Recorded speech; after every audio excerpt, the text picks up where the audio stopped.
Good morning বন্ধুরা, কেমন আছো তোমরা সবাই? আশা করি সবাই খুব খুব খুব ভালো আছো। আমরা কিন্তু সবাই বেশ ভালো আছি। আমি সকালবেলায় চলে এসেছি ছাদে, কারণ রোদ্দুরটা ভীষণ সুন্দর, একটু রোদ্দুর পোহানোও হবে আর ছাদে কাজ করাও হবে। আসলে আমি সকালবেলায় রোদ্দুর দেখেই ছাদে এসেছি, কারণ ছাদে একটা আমার কাজ রয়েছে। তো কি কাজ করব অবশ্যই তোমাদের সাথে শেয়ার করব। আর আজকে বলে রাখি, আজকে কিন্তু ঠান্ডা হাওয়াও আছে প্রচুর পরিমাণে। তবে রোদ্দুরটা যেহেতু রয়েছে, ঠান্ডা হাওয়াটা অতটা গায়ে লাগছে না, সব মিলে কিন্তু খুব ভালো লাগছে। আর দেখবে সকালবেলায় কাজ করলে গায়ে এমনিতে গরম হয়ে যায়, তখন ঠান্ডাটা একটু কমও লাগে। তো চলো দেখা আমি ছাদে কি কাজ। দেখো বন্ধুরা, আমি ছাদে এসেছি মেনলি এই বাদামগুলোকে রোদ্দুরে দেওয়ার জন্য। এখানে কি আছে বলো তো? এখানে আমন্ড আছে, এখানে কাজু আছে, আর এখানে এগুলো আখরোট ছাড়ানো আছে। আমি পাখুমের জন্য এই বাদামগুলো আর কি গুঁড়ো করে ফ্রিজের মধ্যে স্টোর করি। বেশি করে করি না, দেখতেই পাচ্ছ এটা বেশিটা পরিমাণেও নেই। তো এই পরিমাণ স্টোর করে রাখি আমি গুঁড়ো করে। তো ওকে যখন খাওয়াই, দুধ দিয়ে ধরো ওটস তৈরি করলাম, তার মধ্যে একটু দিয়ে দিলাম, বা যদি একটু সুজি তৈরি করি তার মধ্যে একটু দিয়ে দিলাম, এরকম করে কিন্তু ওকে আমি এগুলো খাওয়াই, কারণ এগুলো খাওয়ানো তো ভালো। আর এমনি যদি শুধু দিই, চিবিয়ে চিবিয়ে ছেলে খাবেই না, যদি ভেজানোটা দিই তাও খাবে না। তো এর জন্য এই বাদামগুলোকে কিন্তু আমি আগে ভালো করে ধুয়ে নিয়েছি, ঠিক আছে?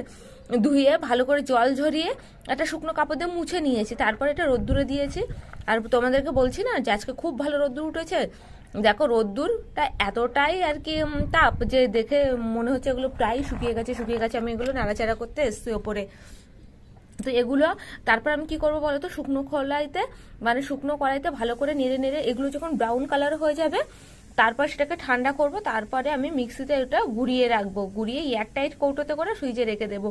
এটা আমার বেশ কিছুদিন চলে যাবে, আর নষ্টও হবে না, কোনো ফাঙ্গালও জন্মাবে না, খুব ভালো থাকবে। তো আর তবে বেশি পরিমাণে করে রাখাটা ঠিক না, যার জন্য আমি বেশি পরিমাণে করিনি। এখানে আখরোটটা রয়েছে এই পরিমাণে। তাও আমি বলে দিচ্ছি, আখরোট রয়েছে মনে হয় এটা খুব সম্ভব 250 গ্রাম না 300 গ্রাম মতো। আর আমন্ড রয়েছে প্রায় ধরো এটা 700 গ্রাম মতো। কাজুও তাই রয়েছে, কারণ কিছুটা কাজু আর আমন্ডস আমি অলরেডি ইউজ করে ফেলেছি, আর মানে খেয়েও ফেলেছি বলতে পারো শুধু শুধু। আর এই দেখো রোদ্দুরটা, বললাম না কত ভালো রোদ্দুর হয়েছে। আর এই দেখো পাখি উঠছে আকাশে, প্রচুর রোদ্দুর। আর আমাদের ছাদে বেশ খানিকক্ষণ রোদ্দুর থাকবে, তবে শীতকাল তো বেশি তাড়াতাড়ি আবার রোদ্দুর চলেও যাবে। তো এইগুলো যখন আবার আমি খানিকক্ষণ বাদে আসবো, এসে এগুলো নিচে নিয়ে চলে যাব। তো এই ছিল বন্ধুরা আজকে মর্নিং ভিডিও। যদি ভিডিওটা ভালো লেগে থাকে তাহলে কি করবে? লাইক শেয়ার কমেন্টস করতে কিন্তু একদম ভুলবে না। আর মুখার্জি ফ্যামিলি ব্লগস অবশ্যই সাবস্ক্রাইব করে রেখো। তো চলো এখনকার জন্য টাটা।